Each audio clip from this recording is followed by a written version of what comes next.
hay toda una tradición metafísica que es tomada por la lingüística, que siempre se pensó el signo como signo de algo, signo de, dice, ¿no? Y que el concepto de signo está apoyado en la oposición metafísica entre lo sensible y lo inteligible. Él dice que siempre se trató de reducir el signo a el pensamiento o al significado, con la idea de como que habría significados y el signo representa en un segundo momento a ese significado, ¿no?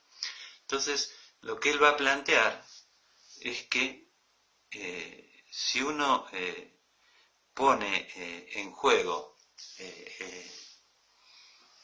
el sistema de diferencias que sostiene al signo, esa oposición entre lo sensible y lo inteligible empieza a trastabillar, en el sentido que, acá tenemos que meternos un poco más con el pensamiento de él, pero en el sentido que, vamos a simplificarlo un poco, entre el mundo y el sujeto están las palabras y fundamentalmente él va a privilegiar en ese lugar de la palabra la escritura más que la palabra en sí, la escritura como un sistema de huellas. Entonces él va a decir que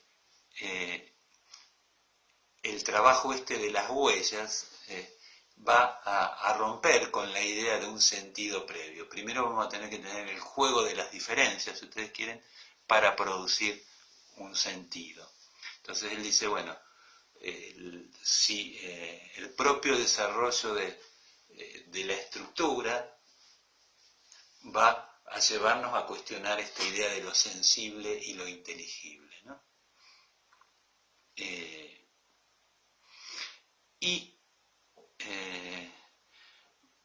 Para lo mismo va a decir también, bueno, esto que decimos del signo se podría decir del concepto de estructura. En última instancia, para él, bueno, lo fundante siempre va a ser el trabajo de las huellas. Ahí tienen la influencia freudiana, ¿no? Como que en el principio hay un sistema de diferencias que nos permite hablar de que hay un mundo, y también podríamos llevarlo para el lado del sujeto. Para que podamos hablar de un sujeto, primero está el trabajo de las huellas, ¿no? Derrida no habla del término sujeto en estos términos, pero se los comento así para que pueda ser un poco más claro. Y él, después de hablar del signo, se mete con la obra de Lévi-Strauss, y ahí plantea que en toda la obra de él se van a encontrar con que hay un trabajo sobre las estructuras que lo llevan a pensar el no-centro. Y al mismo tiempo, al final, va a decir que hay, sin embargo, cierta culpa, cierta nostalgia por el origen que en la obra de Lévi-Strauss lo lleva a buscar un centro. Entonces, lo primero que hace es ver cómo Lévi-Strauss se va metiendo con la idea de estructura y cuestionando la idea de centro.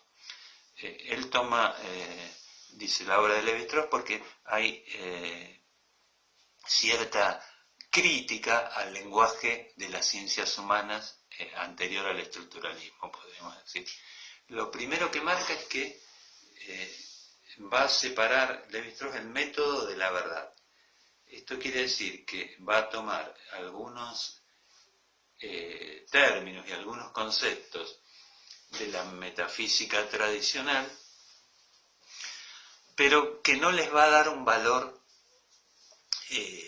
de verdad metafísica, sino que va a decir, bueno, los va a tomar porque les son útiles para lo que él está produciendo.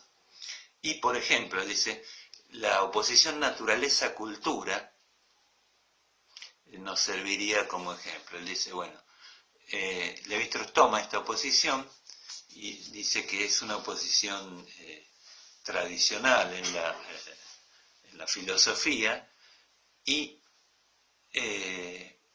pensamos que, bueno, la naturaleza sería lo que funciona con leyes generales y la cultura sería lo variable, lo que tiene leyes más singulares.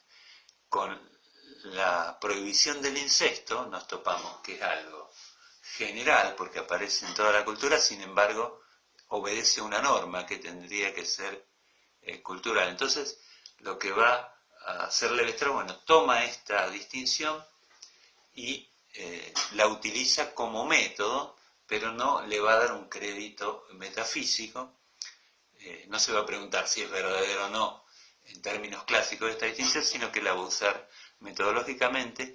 Y Derrida, leyendo a Levi-Strauss, plantea que esta oposición entre naturaleza y cultura está armada de modo tal que lo que no se puede pensar dentro de ese sistema de oposición es el origen de la prohibición del incesto. Queda, según esta oposición entre naturaleza y cultura, la prohibición del incesto queda ahí, o el origen de la prohibición del incesto queda como algo oscuro, algo que no se termina de descifrar, ¿no?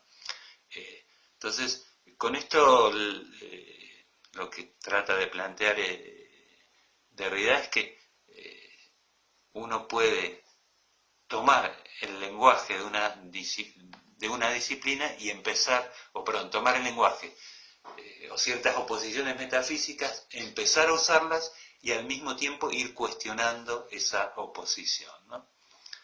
Después, la otra cosa que toma, voy rápido, no quiero hacerlo muy largo, ¿no? La otra cosa que toma Derrida de Levi-Strauss es la idea de bricolage, que sería el lenguaje con el cual va a describir los mitos Levi-Strauss, que sería un lenguaje hecho de préstamos, no sería un lenguaje creado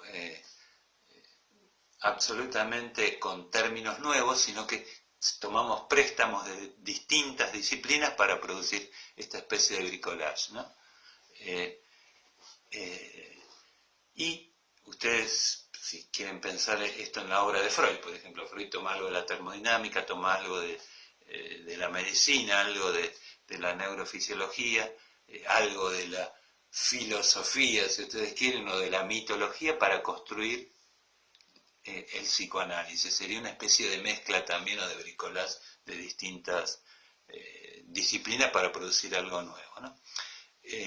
Y Levi-Strauss entonces dice, bueno, el bricolage es un lenguaje que se hace de préstamos y opone a este lenguaje un lenguaje mítico, que en última instancia va a decir es un mito producido por el propio bricolage, que sería el lenguaje del ingeniero, que sería un lenguaje sin ningún tipo de préstamo, como que alguien hubiera fundado de golpe un lenguaje donde cada palabra podría significar una sola cosa o unívocamente algo, ¿no?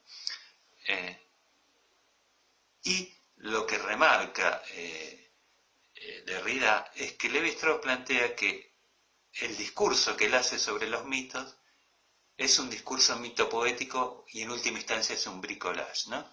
Con esto Derrida va tratando de plantear que, bueno, al hablar del mito desde los mitos se va corriendo un poco de la idea de centro, no habría un lenguaje bien hecho para hablar del otro lenguaje que sería el mítico, ¿no?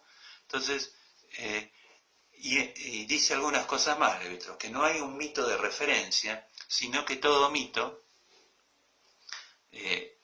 es una especie de sustitución de otro mito, ¿no? No hay un mito en el origen, podríamos decir, ya estamos con que todo mito va contando otro mito.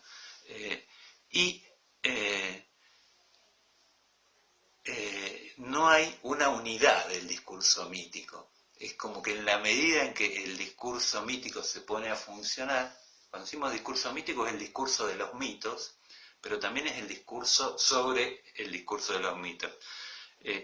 Entonces no hay una unidad, sino que siempre se va produciendo algo suplementario.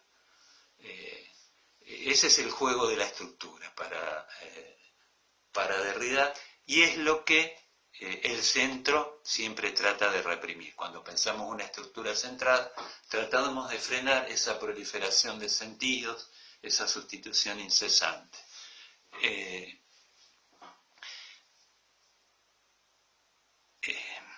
La idea de origen remarca mucho Derrida. En Levi-Strauss dice, bueno, no hay un mito que sea la fuente absoluta del mito. ¿Cuál fue el primer mito? Ya estamos siempre en presencia de un mito que ha sustituido a otro mito, por así decirlo, ¿no? Y hay otro tema que